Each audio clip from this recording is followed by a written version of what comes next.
Imagine stepping onto a luxurious cruise ship, expecting sun, sea, and peace, but finding something else entirely. Behind the shiny decks and smiling crew, there's a darkness no one talks about. Passengers vanish without a trace. Hallways twist in ways that shouldn't be possible. The fog that drifts across the ship seems alive, moving with purpose. And somewhere in the shadows, something waits. These stories aren't made up.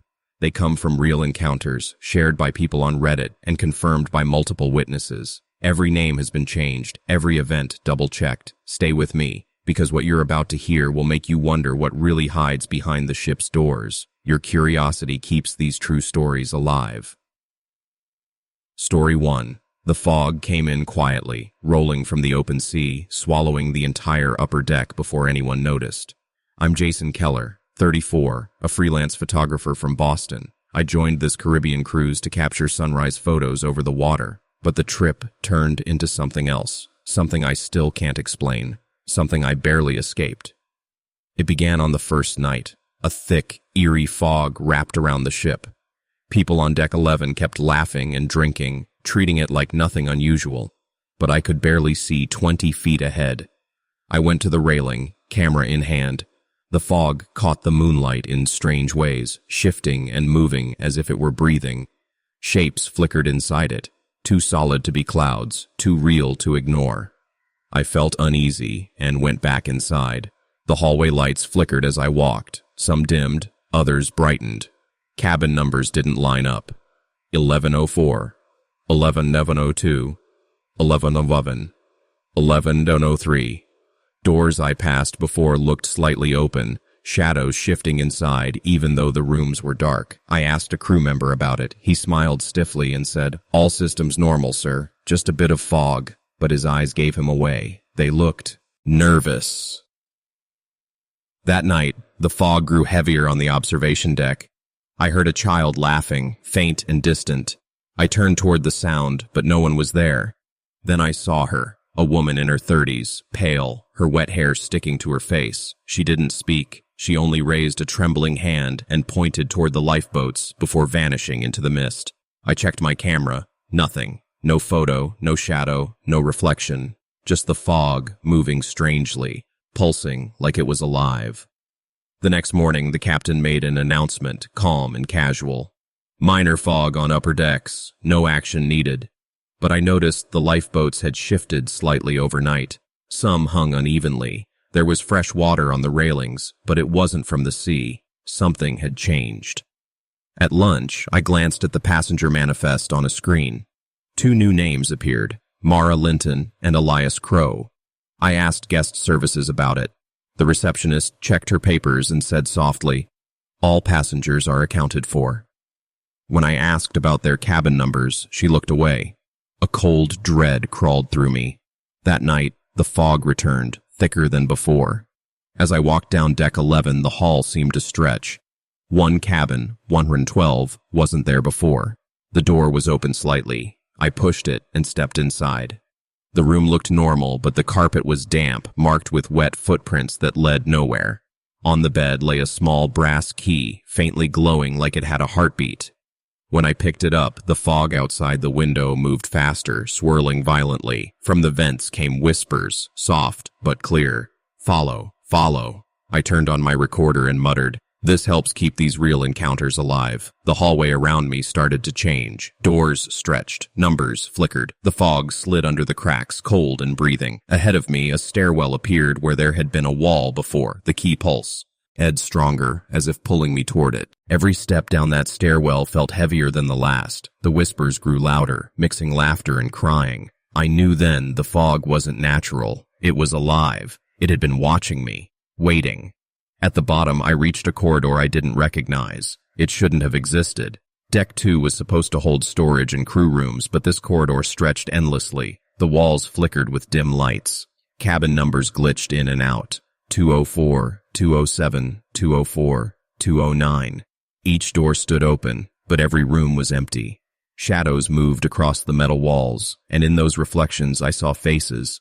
Faces from missing passenger reports. Some looked desperate. Others smiled with hollow eyes. The whispers multiplied, hundreds of voices at once. At the far end, one door had a strange sign. Observation Deck 0. Authorized personnel only. Below it, the fog rolled like waves. The brass key grew hot in my hand, pulsing with each beat of my heart. I stepped closer. Inside the room, crates floated in knee-deep water. Each crate held old manifests, brass keys, and faded photos of people who had vanished. The water reflected their distorted faces, stretching and twisting as I stared. A faint lullaby drifted from the vents above, slow and warped. It said my name. That's when I understood. The fog wasn't just weather. It was part of the ship, feeding on the missing. Every passenger it took became trapped here, somewhere below Deck 0. The brass key wasn't a souvenir. It was a connection. It tied me to the ship. I saw movement near a hatch at the end of the corridor. When I touched it, the water surged upward, forming ghostly faces. Some reached for me, mouths open in silent screams. The whispers turned to shouts. Choose, stay, leave. I pressed the brass key to a crate and the water calmed slightly. A hidden stairwell appeared, leading deeper down. I followed, the fog curling around my legs like cold hands. The air grew freezing. Then I saw her again, the woman from before. Leah Mercer. The name echoed in my head, though I never heard it spoken. Her wet hair hung over her face, and her eyes were black voids. She pointed downward, saying nothing. The fog reacted to her, swirling around us like it obeyed her will. I knew I should turn back, but I couldn't. The key pulsed stronger, dragging me deeper. From the vents above came a child's laughter, mixed with crying. Shadows danced along the walls, forming glimpses of the lost. The further I went, the more I realized. The ship itself was alive, and the fog was its breath. It fed on those who vanished, keeping them here forever. The stairwell opened into a massive chamber. Water sloshed around my ankles. The air smelled metallic. The fog rolled like waves, glowing faintly, moving in rhythm with the beating of the brass key. Faces formed in the mist, some crying, some laughing, some whispering words I couldn't understand.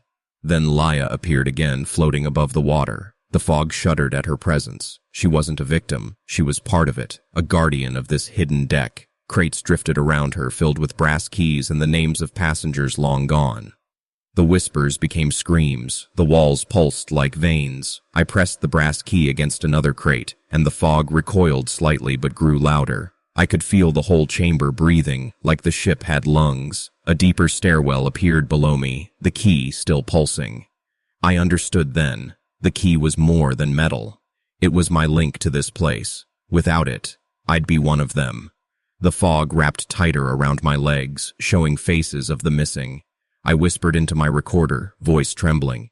If anyone finds this, and you want more true cruise horror stories, subscribe to Eerie Hour. It keeps these accounts alive. The stairwell led to one final room. Water rose to my chest, cold and thick. Shadows twisted, forming monstrous versions of the passengers who had vanished. Leah lifted her hand, pointing to a narrow exit. The whispers grew frantic. Choose, stay, leave. I climbed onto a floating crate, clutching the key. The water shifted beneath me, forming faces on the surface. Some begged, some laughed, some screamed in silence. I followed the key's pulse toward the exit, where the fog shone faintly, alive and watching. Leah's shape stretched unnaturally, her face dissolving into the mist. The fog pulsed brighter, whispering the names of the lost. 3 slow knocks echoed deep within the chamber. I froze. The water, the fog, the key, all throbbed together in one rhythm. I realized then that Deck 0 wasn't just a secret deck. It was alive. It remembered every passenger, and it was waiting for the next one. I stepped out into a corridor that looked familiar. Sunlight bounced off the polished rails, and passengers walked by smiling, unaware of anything strange. Crew members passed politely, their calm faces hiding what lingered beneath the surface. Yet I could still feel the fog's slow pulse under the ship, hear faint whispers curling through the vents. The brass key burned against my palm. Then came the sound again. 3 slow knocks, steady and deliberate. I froze. The fog, Deck 0, and Leah Mercer weren't gone. They were waiting, patient and quiet, for whoever dared to come next. The hallway looked normal, but everything felt slightly wrong. The light seemed too bright, too clean. Beneath it, the ship itself seemed to breathe. Every reflection on the polished walls shimmered, showing faint faces that shouldn't have been there. Passengers long gone, their eyes following me. The brass key throbbed in my hand, pulsing faster like it wanted to warn me. Laya appeared at the end of the corridor, her pale form floating just above the floor, eyes black and unblinking. She didn't speak. She only raised one hand and pointed toward the same maintenance hatch I had found before. I followed, feeling my pulse match the key's beat. Cold water swirled around my ankles as I descended, the fog wrapping around me like living ropes. The chamber below had changed. Crates floated in the dark water, each one filled with brass keys and old passenger manifests. Some names I recognized from old reports, people who had vanished at sea years ago. The air stank of salt, rust, and decay. The whispers grew louder, voices tangled together, some calling my name, others warning, others laughing softly. The brass key in my hand pulsed harder, binding me to that impossible lower deck. Every instinct screamed for me to run, but the ship wouldn't let me. It was alive, and it demanded I stay. I pressed the key against a crate, and the water surged violently, faces forming in its rippling reflection. Some were crying, others smiling cruelly. From the vents above, a distorted lullaby echoed, warped and childish, whispering my name. That's when I realized the key wasn't for escape. It was a link, tying me to the ship's dark memory. A faint light shimmered at the far end of the chamber, glowing from a narrow exit. Shadows moved along the walls, twisting and shifting, forming the terrified faces of the missing. I stepped forward, heart racing, every movement making the air tremble. The entire place pulsed like a living creature breathing around me. I climbed the stairs and stepped through the exit, emerging onto deck 6. Everything looked normal again. Passengers chatted happily, completely unaware of what slept beneath them. Crew members smiled, walking by with polite nods. Yet, I could still hear faint whispers beneath the hum of the engines. The brass key throbbed faintly in my hand, waiting. 3 soft knocks echoed from below, steady, haunting, endless. I stopped cold. The fog, Deck 0, and Leia Mercer were still there, waiting patiently for the next curious soul. Even days later, I hear them in my dreams. The fog, the key, the ship that remembers. No one leaves Deck 0 unchanged. And one day, someone else will follow the key. The ship had rooms that shouldn't exist, yet someone was staying in all of them. My name's Rachel Donovan, 32, a travel blogger from Miami. I booked this Caribbean cruise to unwind, but it became something else, a nightmare beneath glittering lights and polished metal. The first sign came right when I boarded. I looked at the passenger manifest out of curiosity and found a name that shouldn't have been there, Leia Mercer. The crew told me all the names were correct, but their eyes said otherwise. I saw her that night on Deck 9, standing by the railing, hair damp and clinging to her face, staring out at the water. When I blinked, she was gone. That night, I heard faint footsteps outside my cabin. Through the peephole, there was nothing, just silence. When I checked the manifest again, her name now had a cabin number, 9112.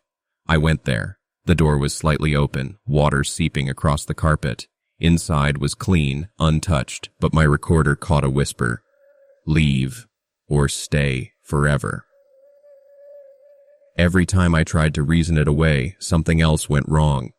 Cabin numbers shifted, hallways stretched too long, reflections in the windows showed passengers that weren't real. Even the dining hall felt wrong, smiling faces, repeated menus, and that faint saltwater smell that didn't belong. Later, I followed a moving shadow into the empty theater. The seats were soaked. The air hummed faintly, carrying the same lullaby I'd heard before. On stage sat a brass key on a red velvet cushion, glowing faintly like it had a heartbeat. When I picked it up, the whole room shook. Water trickled across the floor. Whispers filled my ears. You found me. Now follow. A small door had appeared at the back, leading to a corridor that shouldn't exist. Numbers flickered on the doors, 912 repeating, vanishing, returning again. The key pulsed hard against my palm. I whispered into my recorder, voice shaking. If anyone finds this and wants more verified true cruise horror stories, subscribe to Eerie Hour. It keeps these stories alive. The corridor warped and twisted, growing longer with every step. Water pooled beneath me, even though it shouldn't. A staircase appeared leading down. My flashlight barely cut through the dark as I descended. The key pulsed faster, urging me on. The air was thick with whispers, words overlapping until I couldn't tell where they came from. Cabin numbers repeated over and over. Inside each door, faces flickered in the shadows, passengers from years ago, silent and watching. Then I saw her, Leia, floating just above the rising water, her black eyes locked on me. The walls seemed to bend toward her, the ship shifting around her presence. I gripped the key tighter. It vibrated like a living thing. The door at the end of the corridor said, "Crew only." I opened it. Inside were crates half submerged in dark water, each filled with brass keys and old ship manifests. Photos of missing passengers clung to the damp wood. Footsteps echoed behind me, but no one was there. Wet prints crawled along the walls, up the ceiling. I followed Leia deeper into the dark. The corridor twisted into impossible angles. Water rose to my chest, freezing cold. Faces appeared in the ripples, some reaching out, others laughing silently. I whispered into the recorder again. "This place is alive. It knows I'm here." At the end was a sealed door labeled Deck 0, yet it stood open, waiting. The key pulsed violently. I stepped through, and the world warped around me. The chamber inside wasn't real. It couldn't be. Water surged up my body. Shadows shifted across the walls, forming the faces of the missing. The whispers grew louder, endless. Leia floated ahead, raising a hand, pointing to a stairwell descending even deeper. The key burned in my palm, binding me tighter to this nightmare. I pressed it against a crate, and the fog recoiled for a second before surging again. Faces screamed from the water. The lullaby grew louder, distorted, pulling me further in. I whispered into my recorder one last time. If anyone ever finds this and wants more verified cruise horror stories, subscribe to Eerie Hour. It helps keep them alive. The key pulsed violently. The door ahead glowed faintly. Leia floated before it, eyes empty. Shadows twisted, water churned, and I realized the key wasn't a way out. It was a promise. The ship remembered me now. Deck 0 had marked me. I stumbled into a familiar corridor. Sunlight glared off polished rails. Passengers laughed nearby, unaware. Crew members walked by, smiling politely, but their eyes flicked toward the floor, as if listening for something. The faint whispers lingered beneath the engine's hum. Reflections shimmered with faces that didn't belong. 3 slow knocks echoed from below, deep, patient. I froze. Silence followed. The corridor stretched on, normal yet not. I gripped the brass key tighter, feeling it pulse with my heartbeat. I knew I'd have to go back. Deck 0 wasn't done with me. Leia appeared again at the end of the hall, her black eyes watching, her voice whispering my name. The ship breathed around me. The water stirred below. I whispered to myself, "It's still here." The brass key glowed faintly, binding me once more to its secret. 3 knocks echoed again. The ship remembered. Deck 0 waited. "You shouldn't follow." I rushed straight to guest services, trying to check her name. "There's a passenger walking around the ship. She isn't supposed to be here," I said, breathless. The clerk frowned, typing quickly before looking back at me. "Sir, all passengers are accounted for. Everyone's listed properly. Maybe you need some rest." But something inside me screamed that wasn't true. I hurried back to the corridor, heart pounding. The lights flickered overhead, stretching shadows across the walls. Doors that had been side by side a moment ago were now out of order. Cabin 722 had become 724. Cabin 720 was gone completely. A puddle shimmered near my feet, and for a second, her reflection looked up at me before vanishing. My recorder crackled softly and caught a faint whisper. "Simon." My name. My blood ran cold. I followed the sound to the theater, guided by a low humming that grew louder with each step. The room was empty, but the seats were soaked. Water pooled down the aisles, and wet footprints led to the stage. I climbed up slowly. No one was there, yet a single brass key rested on a red velvet cushion under the spotlight. I picked it up. It pulsed faintly, as if it had its own heartbeat. The moment my fingers touched it, the air turned freezing. The hum shifted into a chorus of low, whispering voices. Shadows crawled up the walls, stretching into human shapes that moved too fast to be real. I stumbled back, clutching my recorder. My voice shook as I whispered, "If anyone finds this, and if you want more verified true cruise horror accounts, subscribe to Eerie Hour. It keeps these stories alive."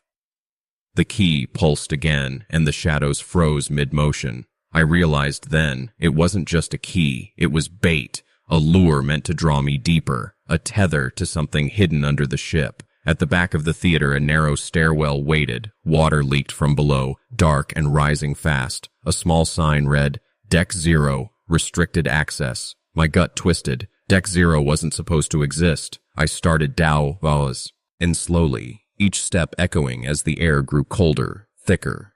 Doors flickered into view and then disappeared. Some reflected faces I didn't recognize. Others showed her, the woman who shouldn't exist, watching me from behind the glass. Then came the voices, hundreds of them, laughing, crying, whispering my name all at once. The corridor bent in ways that made no sense, walls folding inward as if the ship were breathing. At the end, a crate floated in murky water. The brass key in my hand pulsed violently, its rhythm syncing with my heart. I looked down and saw her face in the reflection. She smiled, hollow-eyed, waiting. I went deeper. The water climbed higher with every step. The brass key throbbed like it was leading me somewhere I wasn't meant to go. The stairwell ended at a narrow hall that didn't match any deck plans. Cabin numbers twisted in endless patterns, 7002, 7005, 7002, 7008, repeating, glitching like a broken signal. Some doors were half open. Inside, shadows moved like smoke, shaping into the faces of passengers who had vanished years ago. Some whispered my name softly. Others just stared with tears running down their ghostly faces. Then she appeared again, walking toward me, her feet not touching the water. Her eyes were deep black voids, but her smile was calm, almost gentle. I froze, lifting the recorder. The corridor bent around her, the walls stretching like melted glass. When I tried to step back, the floor rippled under my boots. The water churned. The ship itself felt alive. This wasn't just a hallway, it was part of something breathing. At the far end, a door appeared with a fading label. Crew only. Maintenance. I pushed it open and stepped inside. The water there was ankle deep and crates were stacked neatly in rows. One of them shifted slightly like something inside was alive. The brass key pulsed harder as I approached. Inside the crate was another key and a logbook filled with names of passengers O had boarded years ago but never left. Their photos were there too, floating faces with empty eyes, mouths open mid-scream. Footsteps echoed behind me, slow, steady. I turned fast. Nothing. Yet wet footprints appeared on the walls, ceiling, even across the floor toward me. My breath came out in sharp bursts. I whispered into the recorder. This corridor. It's alive. It knows my name. It's waiting. The floating crate began to drift forward, pulling me with it. The hallway stretched again, bending like wet glass. The water rose to my chest, freezing cold. Faces rippled across the surface, some pleading, some smiling in silence. The woman floated ahead of me, pointing toward another stairwell marked Deck 0. Officially, it didn't exist, but the key pulsed with fierce energy, anchoring me to her and whatever was hidden below. I raised the recorder with shaking hands. If anyone ever finds this, and if you want more verified cruise horror encounters, subscribe to Eerie Hour. It helps keep these stories alive. The key grew hotter. The water rippled violently, forming faces that twisted and dissolved in seconds. The corridor ended at a metal chamber door glowing faintly. I pushed a crate against it, and it creaked open. Water burst from inside, icy and foul. The smell of rust and decay filled my lungs. Beneath the surface, faces floated silently, eyes open, unblinking. The woman smiled and raised her hand toward me. A whisper echoed in my head, so clear it made my vision blur. Choose, or be claimed. My body trembled as I realized the key wasn't leading me to freedom. It was tying me to this place. The floor split beneath my feet, opening a stairwell that yawned like a mouth. Water rose to my waist, thick and freezing. Shadows crawled up the walls, turning into the same hollow-eyed passengers from the photos. They reached for me, some crying, some staring blankly. The brass key pulsed violently. I gripped it tight. The stairwell opened into a huge chamber, stretching wider than the ship itself. Corridors branched out in impossible angles. The woman floated ahead, her lips moving to a broken lullaby, layered with hundreds of voices whispering my name. Floating crates lined the chamber walls, each one filled with brass keys and rotted ship manifests. Names of the missing stared up from soaked pages, faces pressed against the wood. The water rippled, showing reflections that weren't real. The woman pointed toward another staircase that led even deeper. The key in my palm throbbed so hard it matched my pulse. I finally understood. It wasn't just a tool. It was binding me to this place. Without it, I'd vanish completely. Shadows twisted into tall figures with hollow eyes, their voices clashing into one chaotic chorus of pleading and laughter. Then Alyssa appeared, or someone who looked exactly like her, drifting above the water. Beside her stood the same child I'd seen earlier in the lounge, wide-eyed, repeating one word over and over. Choose. I slid the key into a slot on one of the crates. The water shuddered, then pulled back slightly. Shadows recoiled for a second before rushing forward again. I grabbed the second key and turned it in another slot. The noise stopped. The whispers faded to a hum. A door appeared at the far side of the chamber, trembling. The water beneath me rippled, forming hundreds of tiny faces staring up through the surface. The woman stood by the new door, her face calm, almost inviting. I raised my recorder again and whispered, "If anyone finds this, subscribe to Eerie Hour. It helps keep these true cruise horror stories alive." A crate floated toward me with another brass key and a bundle of old photographs, passengers who had vanished decades ago. The stairwell behind me was gone, replaced by endless water-filled halls. The woman extended her hand. Shadows burst from the water surrounding me. The voices rose to a shriek. Choose or remain forever. That's when I finally understood. Deck Zero wasn't forgotten. It was alive, patient, waiting for the next lost soul. I climbed onto a floating crate as the water sank just enough to let me stand. Every step made ripples that echoed through the impossible corridors. The woman pointed toward a narrow opening I hadn't seen before. I moved toward it slowly, gripping the key. The whispers followed, soft and endless. Faces flickered beneath the surface, some smiling, others screaming in silence. Then the whole chamber began to collapse inward. Water slammed against the walls, shadows coiled and surged, and a final whisper pressed into my skull. Next time, it will claim you. I stumbled into a familiar corridor, gasping. Sunlight glared off the polished rails. Passengers walked by laughing, completely unaware, but I knew the truth. Deck Zero was still there, alive and waiting for whoever dared to find it again. 3 slow knocks echoed from somewhere deep below. I froze. Silence followed. The stairwell behind me was gone. I stood alone on the crate, water lapping at my chest, pulsing to my heartbeat. Shadows rippled across the walls, forming faces of those long lost. The whispers returned, calling my name again and again. The woman floated before me, eyes black and endless, her faint smile unchanged. Around her, the water shimmered, forming the faces of all the missing passengers, their eyes fixed on me, silent, trapped, waiting. I realized then that the brass key wasn't just a key, it was a bridge, a link between the world above and this living nightmare below. Without it, I'd disappear like the rest, but using it meant choosing my fate. The woman's lips moved without sound. Then, in the child's soft voice, I heard it again. Choose. The water twisted violently, swirling beneath the crate like something alive. Dark shadows leapt toward me, then slipped back, afraid of the light. The room shook hard, too, walls bending and folding like they were breathing.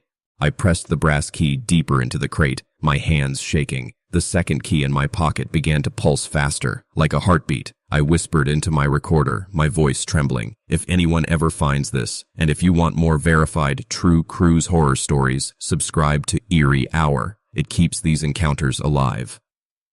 The water started to pull back a little, the shadows fading. Ahead of me, a narrow hallway appeared, glowing faintly, promising a way out. The strange woman floated to the side, lifting her hand toward me. When she finally spoke, her voice sounded like the sea itself. Step forward, or remain forever. My fear locked me in place, but the key throbbed in my palm, pushing me forward. I stepped off the crate and into the glowing hallway. Behind me, the room groaned as if alive, the water rising again, the shadows twisting and screaming. Then everything went still. I stumbled onto Deck 5. Everything looked completely normal. Sunlight reflected off clean rails, passengers walked around laughing, and the crew smiled politely as they passed. But underneath the hum of the engines, I could still hear them, the faint whispers, almost too soft to notice. Reflections in glass panels showed faces that weren't really there. That night, I left my cabin with my recorder in hand, the brass key hidden carefully in my pocket. I knew Deck Zero hadn't disappeared. It was still there, reshaping itself under the ship, waiting. I heard 3 slow, heavy knocks echo from below, soft but certain. I froze. Silence followed. The ship moved on through calm waters, the passengers still laughing, living their day as if nothing was wrong. But I knew the truth.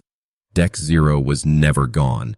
It was patient, hungry, waiting for someone else. And when the next curious person wandered too far, too brave or too foolish, the brass key would find its next tether. Music. Story 4. I swear I'd say saw her standing there, but when I blinked, she was gone. My name's Harper Sullivan, 28, freelance travel writer from San Diego. I took this cruise to escape the freezing winter and to write about the comfort of modern luxury cruises. But nothing could have prepared me for what I actually found. The ship had just left port when I noticed something strange. A fog inside the atrium, swirling near the windows even though we were indoors. It was early morning, the sun just rising, most passengers still asleep. Only the deep hum of the engines and the faint squeak of metal echoed through the halls. My curiosity got the better of me. I followed an unfamiliar corridor down toward Deck 6. The sign said, "Crew only," but the door was slightly open, almost like it wanted me to enter, or warn me not to. The smell hit first, wet wood, rust, and a faintly sweet scent like dying flowers. The hallway stretched too far, longer than it should have been. The cabin numbers didn't make sense. 4 and 14, 4 is 17, 414 again, then 418. The carpet was soaked, but the lights above flickered as if the water wasn't there at all. I started recording everything, trying to sound calm. Then I heard it, a laugh, not normal, but thin, broken, echoing. I turned fast.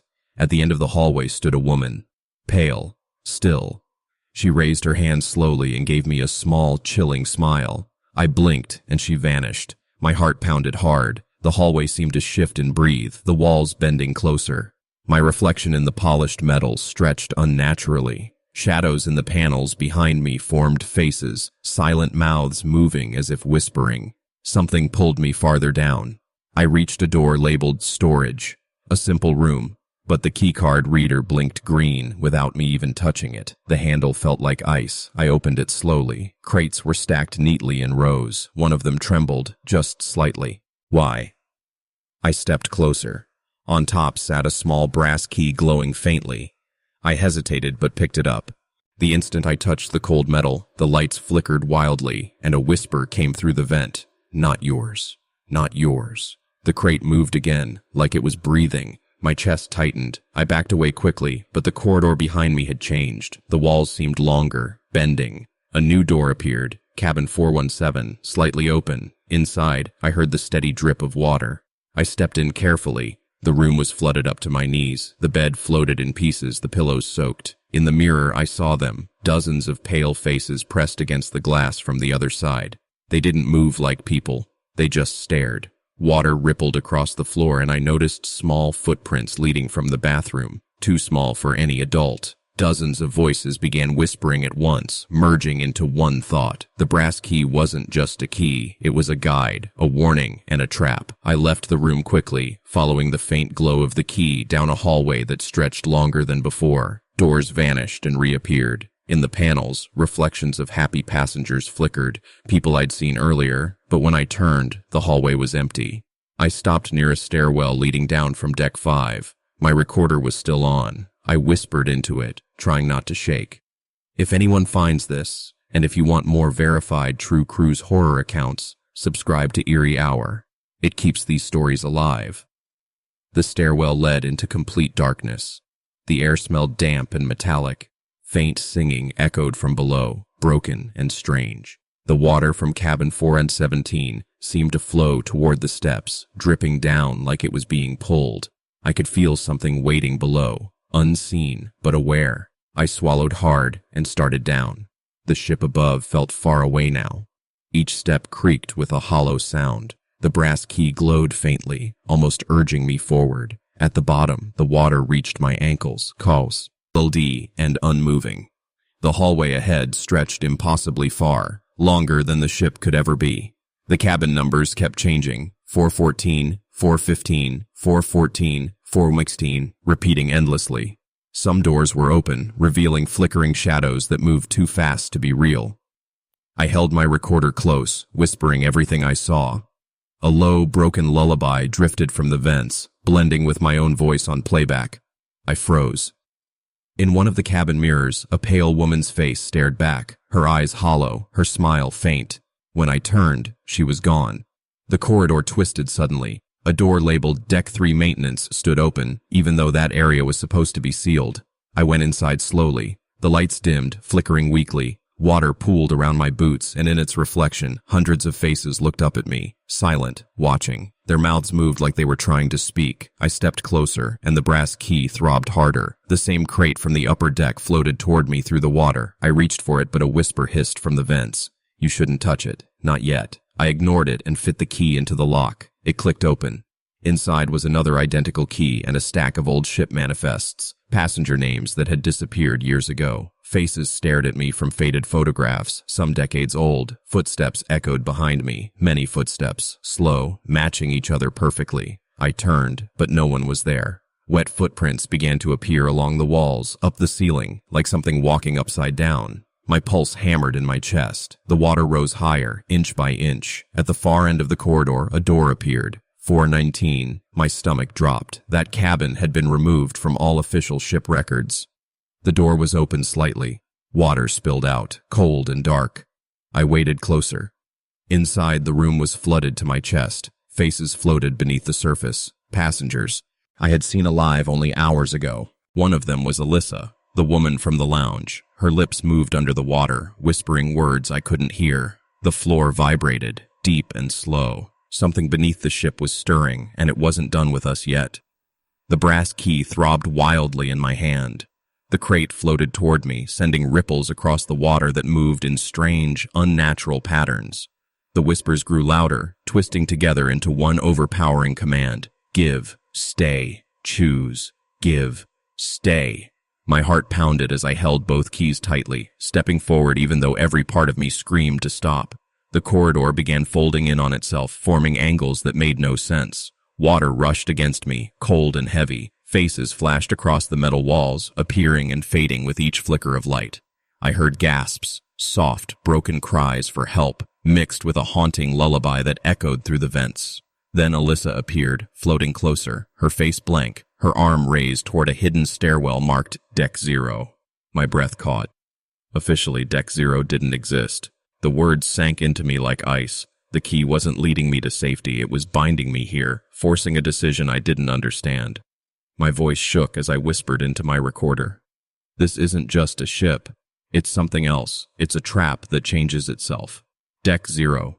The passengers. All of them. If anyone finds this, it helps keep these verified encounters alive. The water rose fast, churning violently. Shadows from every corner rushed toward me. Then, the floor split open. A stairwell appeared beneath the boards, a black pit swallowing the light. I knew I couldn't turn back. I stepped into the dark, my boots splashing into icy water that climbed past my knees. Every step echoed like a gunshot, the sound swallowed by the endless void below. The brass key pulsed harder, dragging me toward whatever waited beneath. When I reached the bottom, I stepped into a chamber that shouldn't have existed. Deck 0. It stretched far beyond what the ship's structure could allow. Corridors branched off at impossible angles. The walls shimmered as if alive, showing faces of passengers who shouldn't have been there. Alyssa stood on a half-submerged platform, her eyes glassy, her lips moving in a warped lullaby that wove through the countless whispers filling the air. A small child from the lounge floated beside her, staring with unblinking eyes. I moved closer, the water rippling beneath me, revealing faces, missing passengers, floating just below the surface. Some smiled faintly, others screamed in silence. Every step I took made ripples spread across both the water and the air itself. The key pulsed faster, urging me toward another floating crate, just like the one from before. I opened it and found old ship manifests, faded photos, and another brass key identical to mine. On a metal plate inside were words carved deeply. To leave, you must choose one to stay, or all remain. The whispers grew louder, merging into one heavy voice. Choose, give, remain, choose, give, remain. The chamber trembled, the water twisted unnaturally, climbing the walls. Shadows stretched and lunged at me, but melted before touching. My chest tightened as I realized the key wasn't helping me. It was binding me here, forcing me to make a choice. If I didn't choose, the chamber would decide for me. Alyssa lifted her hands and pointed toward a staircase at the far end, leading to what looked like the upper decks. I whispered shakily into my recorder. It helps keep these verified accounts alive. The child floated closer, her lullaby warping into something broken and sharp. The water surged again, and shadows gathered into the shape of a tall, hollow-eyed crew member dripping with dark water that didn't belong anywhere on this hip.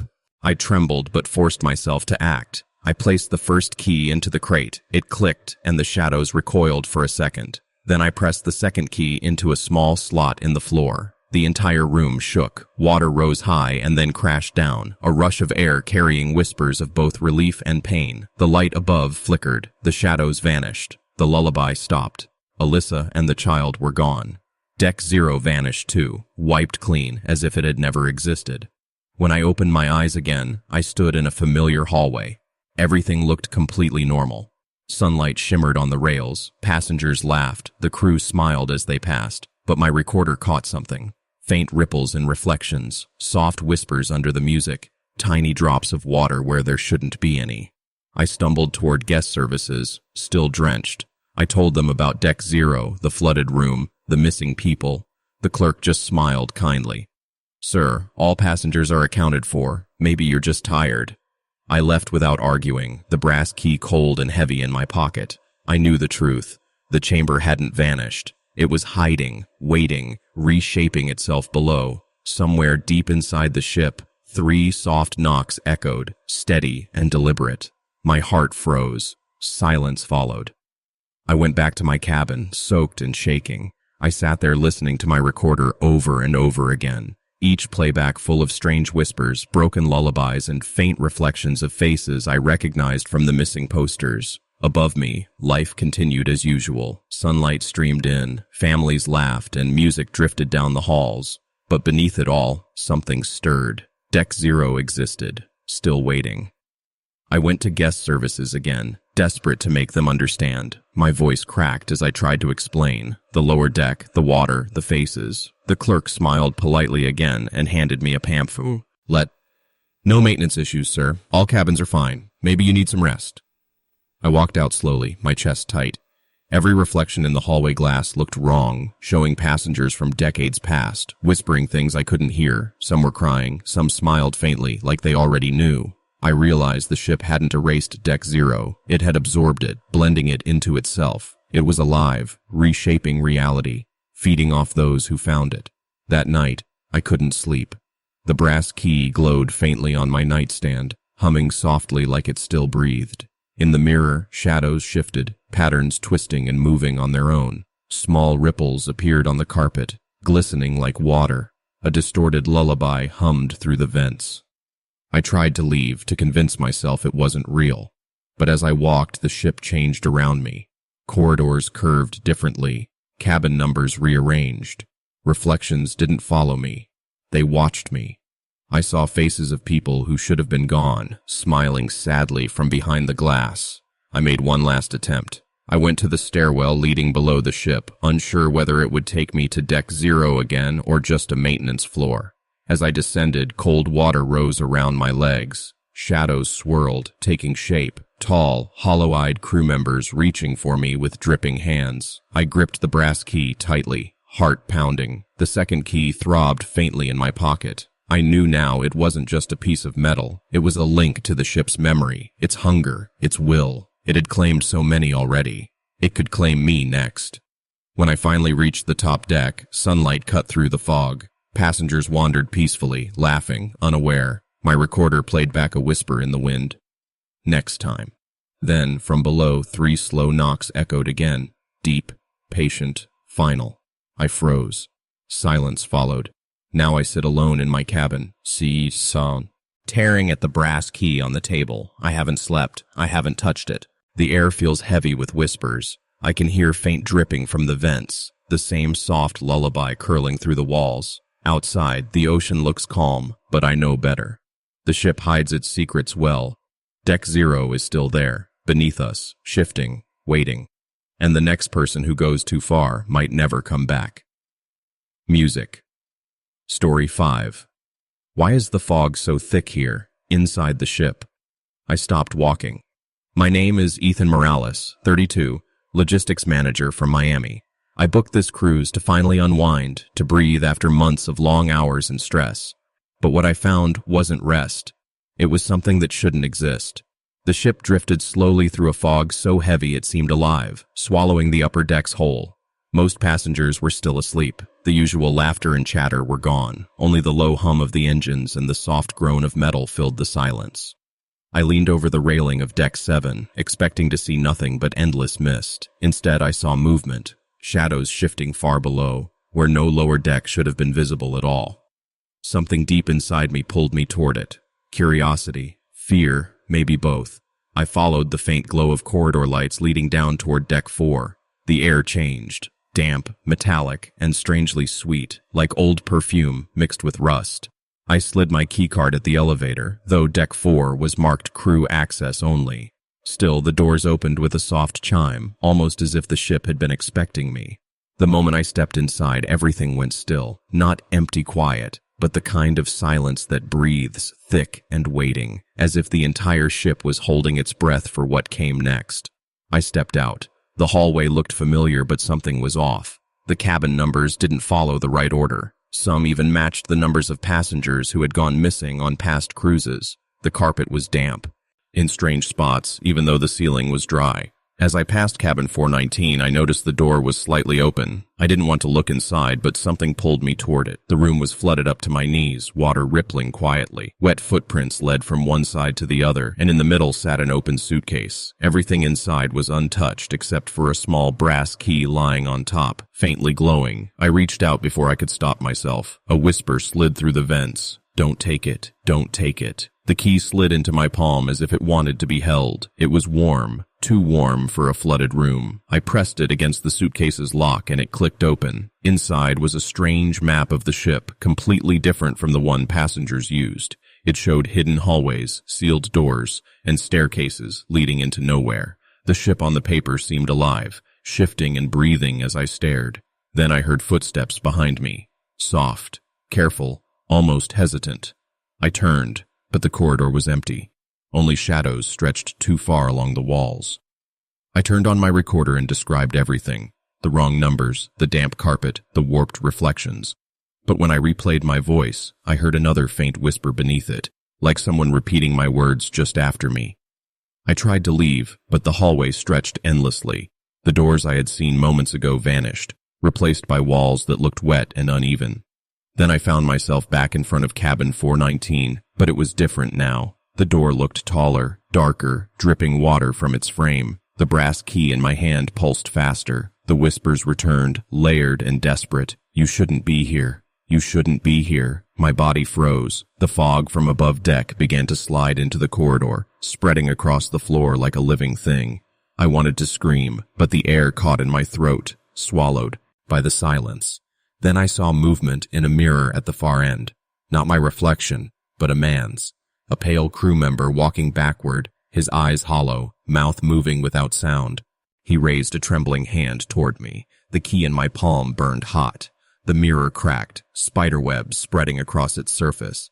The man disappeared, and a cold gust pushed me forward, straight into the thick fog. The ship's layout no longer made sense. Corridors stacked on top of each other, stairs floating in the air. The walls shifted as I walked. Then I saw it. A stairway labeled Deck 0. Officially, it didn't exist. But the brass key pulsed warmly, guiding me toward it. I descended. The space below stretched impossibly wide. Water dripped from pipes above, and faint figures floated under the surface, motionless, pale eyes staring. In the center stood a small child, singing a soft lullaby. Each note twisted in the air, wrong and warped. When I reached out, the child turned, its face flickering, half human, half decayed. My stomach knotted. Behind me, footsteps echoed again, dozens of them, perfectly in sync. The walls began to close in, the air thick and heavy. My recorder fell into the water but kept recording. Then a whisper crawled through my mind. "Give us something or you'll stay." I finally understood. The key wasn't a tool to escape. It was an offering. I tried to retrace my steps, but the corridors had rearranged themselves. Doors faced new directions, numbers shifting before my eyes. Cabin 419 appeared again, water spilling into the hall. My hands shook as I held the key. It throbbed in my palm like it had a pulse. I pressed it against random doors. Some opened, others refused. Every step came with whispers, hundreds of voices layered together, some begging, others angry. At the end of one corridor, I caught a flash of movement, a uniformed figure darting by. When I turned fully, there was no one, only a trail of wet footprints crawling up the wall. I kept moving until I waded into another corridor, half submerged. Water reached my knees, and reflections rippled beneath the surface. Faces stared back at me, familiar faces. A woman I'd had breakfast with, a man from the lounge, all of them gone missing. Their mouths hung open, screaming without sound. Then came a deep hum beneath my feet. Not the ship's engine, but something alive, vibrating through the metal floor. I realized the ship itself wasn't just haunted, it was aware. Every door, every reflection, every sound responded like it had a mind. I followed a flickering light toward another stairwell marked Deck 0. The same impossible floor. As I descended, the key in my pocket glowed brighter, almost tugging me downward. The air turned cold and heavy with the smell of rust and seawater. Faint singing echoed through the vents. The hall opened into a massive chamber. Water reached my thighs. Shapes moved under the surface, rising and falling like hands reaching up. In the center floated a large crate with an ornate brass lock. My key vibrated in my hand. The whispers surrounded me again. Open it. Open it. Give us. I inserted the key. The crate shifted as if it breathed. Inside were old papers, ship manifests, and faded photos of passengers, some missing, others from decades ago. Their faces stared back blankly. I felt cold to my core. Footsteps echoed behind me again, slow and synchronized. I spun around, flashlight trembling, but there was nothing except rippling water. A whisper brushed my ear. You shouldn't be here. Leave now or stay forever. The crate shook violently. A single sheet floated up, showing another impossible map of the ship. Then the water started rising fast, up to my chest within seconds. Panic hit me. I ran for a light ahead, but the hallway twisted like it was alive. The walls bent and closed in. The ripples in the water formed shapes, faces staring, smiling, crying. The child from the lounge rose from the surface, eyes hollow, reaching for me. I tumbled, fell into the freezing water, and crawled toward a stairwell. The key pulsed wildly. I shoved it into a small slot in the wall. A hidden door slid open, revealing another staircase going deeper. The lullaby grew louder. Shadows swirled beneath the water, stretching upward to grab me. I ran. The water chased me, the whispers fusing into one deep voice. Stay, stay, stay. I hit a dead end. The water rose to my waist. A shadow peeled off the wall, tall and human-shaped but wrong, mouth moving without sound. The key burned in my hand, and suddenly a hidden door opened beside me. I didn't hesitate. I dove through, landing in water waist deep. The air stank of rust and decay, like the ship had been rotting under the sea for years. I was inside the underdeck chamber now, larger than anything that could fit on a ship. The shadows around me twisted like they were alive. Some looked like passengers, others like crew, frozen in place, their faces distorted with terror. The child from the lounge stood on a platform, singing the same lullaby. The key pulsed again, guiding me forward. I lifted my recorder, capturing everything, the whispers overlapping endlessly. Stay, stay, stay. The water moved against me, heavy and alive. Something brushed my arm, freezing my skin. Then I saw Alyssa, a passenger I'd met before, now standing still, her eyes hollow, lips unmoving. The water around her spun slowly. I called her name, but nothing changed. The key's warmth felt like the only real thing keeping me grounded. I pressed it into a glowing slot in the floor. Light rippled through the chamber, revealing hundreds of faces beneath the surface, passengers lost long ago. Their mouths moved, whispering words I couldn't understand. The lullaby grew louder, blending with a chorus of whispers. Every trapped face turned toward me in perfect unison. The water stirred violently, and from the far end, a crew member appeared, expressionless, uniform dripping seawater. She pointed toward another floating crate. I recognized the lock. My key fit perfectly. I turned it. Inside was another identical key and a note. To leave, one must stay. If not, all remain. My chest tightened. Behind me, the whispers became a chant. Choose, give, remain. Alyssa raised her arm, pointing straight at me. I realized then, the keys were never meant to open doors. They were part of a trade. Without a sacrifice, the ship would decide. The chamber shifted, walls folding, shadows stretching closer. I clutched both keys, breathing hard. Faces stared from the water, their eyes pleading. The whispers turned into screams. I lifted my recorder and spoke. If anyone finds this, and if you enjoy true cruise horror stories, subscribe to Eerie Hour. It helps keep these verified accounts alive. The chamber stilled, just for a heartbeat, like it was listening. Then everything erupted. Shadows merged into one massive form, a towering crew member, eyes hollow, dripping seawater. I ran, splashing through the rising flood. The key pulsed violently, pulling me toward a submerged stairwell. I dove into it, water crashing after me. My lungs burned, my legs heavy, the voices behind me shouting one word: stay. When I finally burst through, I found myself back on a familiar deck. Sunlight reflected off metal rails. Passengers laughed. Everything looked normal again. My clothes were soaked, my hands shaking. Alyssa was gone. The child, the shadows, the chamber, all gone.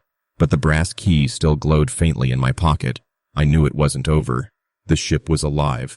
The underdeck was still there, waiting for its next victim. I staggered to guest services. My voice shook as I spoke. Deck 0, lower chamber. People are missing. Please. The clerk smiled calmly. Sir, there is no deck 0, no chamber. Are you feeling all right? That's when I understood. The ship seemed normal to everyone else, but I had seen what it truly was. And I carried proof. The key, the recorder, and the memory of hundreds of hollow eyes staring from the dark water. The upper deck looked peaceful. Sunlight shimmered off the metal rails. Passengers laughed, sipping coffee, completely unaware of the horrors below. I held the brass key tight, water still dripping from my soaked clothes. My mind spun. Everything around me looked too perfect, too ordinary. But I knew better. Deck 0 was real. The underdeck chamber existed, and it was still down there, waiting. I went back to the stairwell that led down. My heart pounded hard enough to echo in my ears. The whispers were gone now, but their memory stayed, as did the haunting tune of that warped lullaby. My recorder captured every sound, the faint drips, the hollow creaks, the faint echo of something moving deep below. It was my only proof, if anyone ever believed me. I stepped down carefully. The brass key throbbed in my hand like a living thing, urging me forward. The water rose quickly, brushing my knees, swirling as if alive. Shadows danced beneath the surface, forming human figures that melted away before my eyes. In the center of the chamber floated a crate, larger than before, darker, heavier. Resting on it was another identical brass key. A note was carved into a brass plate. Choose, or the chamber chooses for you. The shadows gathered together, twisting into one giant shape. Its hollow eyes glared straight at me, silent but screaming. I could feel it judging me, deciding my fate. Behind it, the passengers trapped below the surface writhed slowly, their faces pleading for release. Alyssa's reflection flickered on the water, her face pale and twisted. I finally understood. One key was meant for the crate, the other for the chamber itself. It was a cruel choice. Lock the chamber and risk trapping souls forever, or unlock it and risk unleashing the thing that haunted. This ship. My mind raced. The child floated closer, eyes wide, singing that broken lullaby. I felt the pressure of countless unseen passengers pressing around me, their whispers crawling under my skin. My hands shook, but I acted. I slid the first key into the crate's lock. It clicked. A faint golden light spread through the water. The shadows hissed and pulled back, vanishing into the dark. I grabbed the second key and pushed it into the slot hidden in the floor. The whole chamber trembled. Water surged violently upward, splashing my face. A gust of freezing wind rushed past, filled with whispers, some relieved, some weeping. The water began to fall. The shadows disappeared. The lullaby stopped mid-note, leaving an aching silence. I stumbled back toward the stairwell, gasping, drenched, shaking. When I looked again, Deck 0 was gone, vanished completely. The walls were normal. The cabin numbers made sense again. Everything looked the same as before. The passengers laughed in the halls, smiling as if nothing had happened. I went to guest services. "This key," I said breathlessly. "This proves it. Deck 0 exists. The chamber below. It's real. People are missing." They only smiled politely. "Sir, all passengers are accounted for. Maybe you're just exhausted." I couldn't believe it. I walked away, recorder clutched in my hand. The brass key pulsed once more before turning cold in my palm. Back in my cabin, I replayed the footage. Faint movements flickered in reflections. Shadows twisting behind me, the child's pale face flashing across a mirror.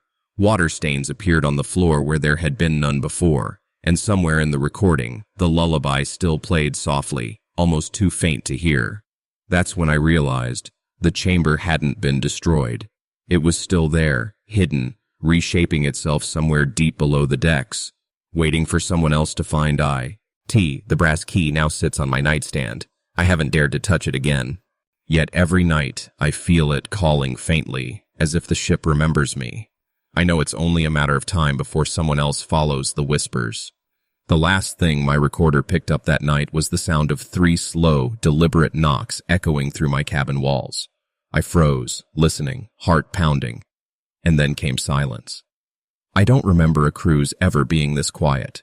No hum of engines, no clinking glasses, no laughter from the bars, just me, walking through a dim hallway toward Deck 5, where the theater was supposed to be. My name is Olivia Harper, 26, a freelance sound designer from Seattle.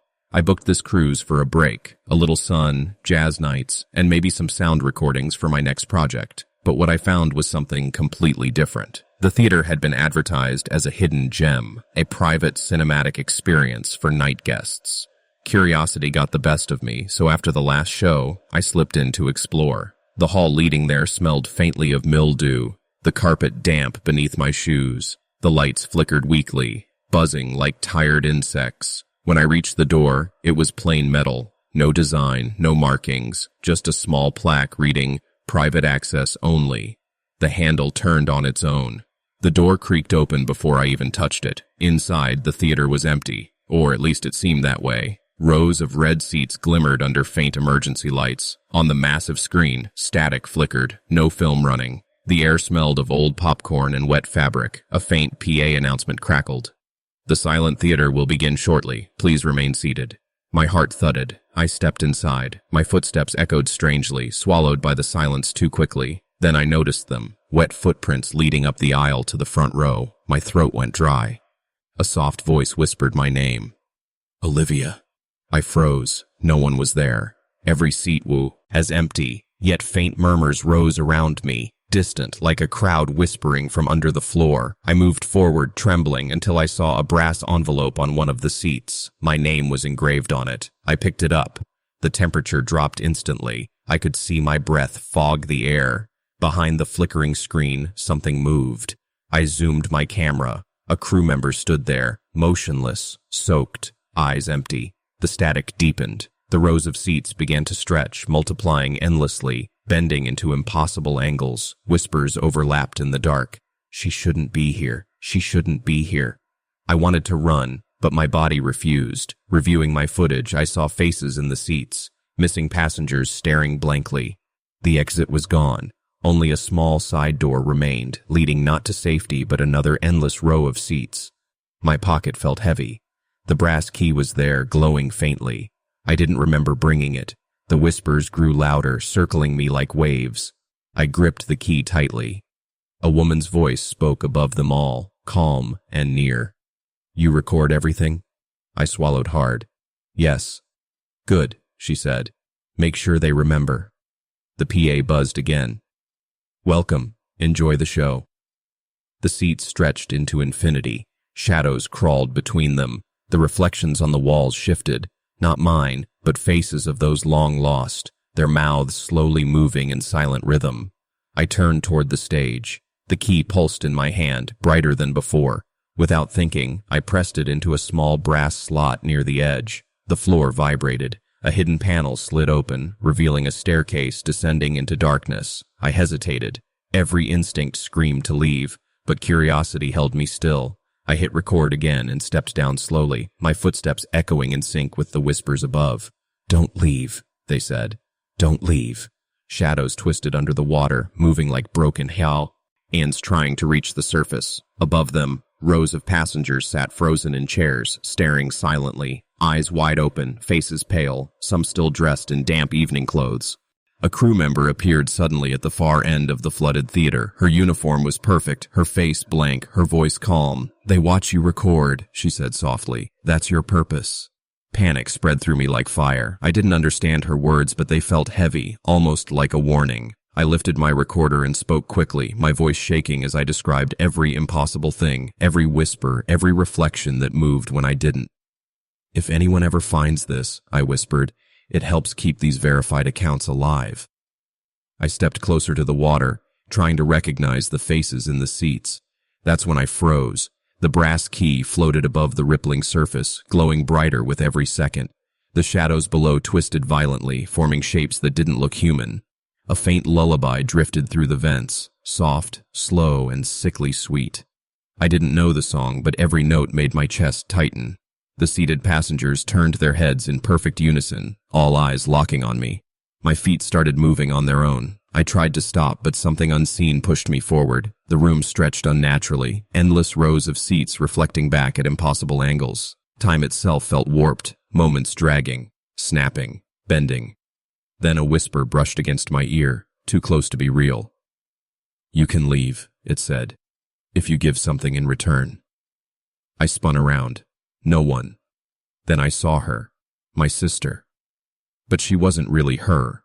Her eyes were empty like the others. The air turned heavy, damp, smelling like wet cloth and rusted metal. I could barely breathe. My body felt like it wasn't mine, dragged forward by invisible strings toward the dark water. Every footstep echoed endlessly, as if the room had no walls. The lullaby grew louder, humming through the floor, vibrating in my chest. I reached the water's edge. Faces stared up at me, pale, unmoving, mouths half open in silent screams. Their eyes followed every move I made. I tried to step back, but the ground shifted beneath me, tilting just enough to push me closer. The theater felt alive, stretching, breathing, changing shape like it was reacting to my fear. Then I saw her again, standing across the flooded hall, my sister. For one brief moment, relief filled me, but her face stayed blank, her eyes black and hollow.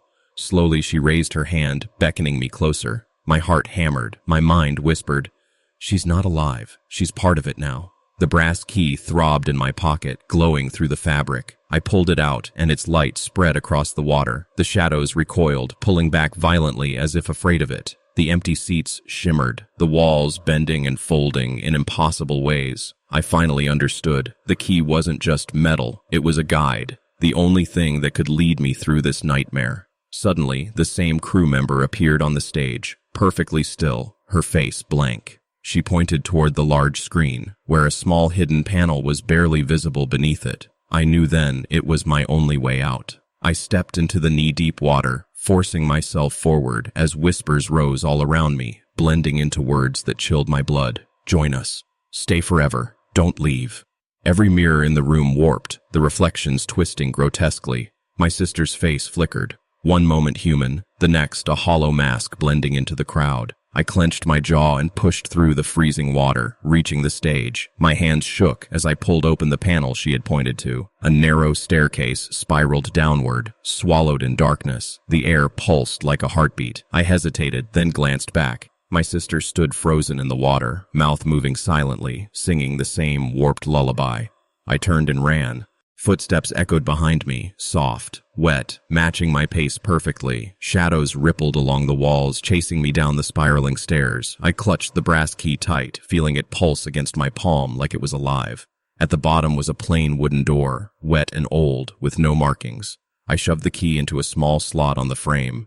It clicked. The door groaned open slowly, and for the first time, I saw real light, warm, golden, familiar. I stumbled forward, falling onto the carpeted floor of the deck above. When I looked back, the door was gone. The theater was gone. No water, no seats, no whispers. My sister was gone too. Only the key remained, cold and heavy in my hand. And somewhere, deep in the ship's belly, I could still hear it, the faint, steady rhythm of 3 knocks echoing through the walls.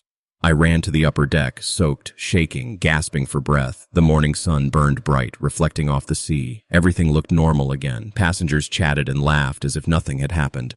But I knew better. I ran straight to guest services, words tumbling out. "Deck 5, the theater. There were people. It's real." The clerk blinked at me calmly, her tone polite. "There's no theater on Deck 5, sir. Are you sure you're feeling all right?" My skin went cold. They were lying. I could feel it. I walked out, dazed, searching for any sign, any person who might have seen what I did.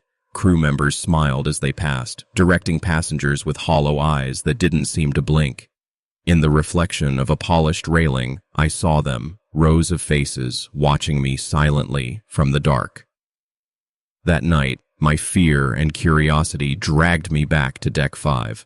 The hallway looked ordinary. The door was gone. No trace of the theater, no sound of water, just quiet carpeted floors and the faint hum of the engines. Yet, in the distance, I could hear it, a soft, haunting lullaby playing. Somewhere far below. I searched the ship's system logs, but there was no record of any theater, no reports, no malfunctions. It was as if the place had never existed. Still, the brass key sat in my pocket, glowing faintly in the dark. I couldn't let go of it. The moment I touched it, I felt something, an invisible pull toward the back of the ship. The whispers returned, layered, desperate. Come back. Come back. Come back. The shadows around the walls thickened. My camera caught flickers of movement, but I didn't dare look. Then, 3 knocks echoed again, slow, deliberate, vibrating through the metal walls. My breath caught. The sound didn't come from any door.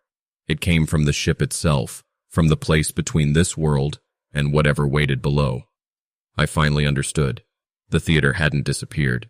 It had simply released me, for now. But it was still there, waiting patiently for its next guest. The brass key pulsed one final time, sending a faint shimmer through the air, like a doorway forming and fading. Then the knocking stopped. Silence returned. My sister was still gone. The missing passengers were never found. The ship carried on, cheerful and ordinary. But I remember everything. The key, the whispers, the lullaby. And I know that the theater below deck still waits for the next curious soul who dares to listen.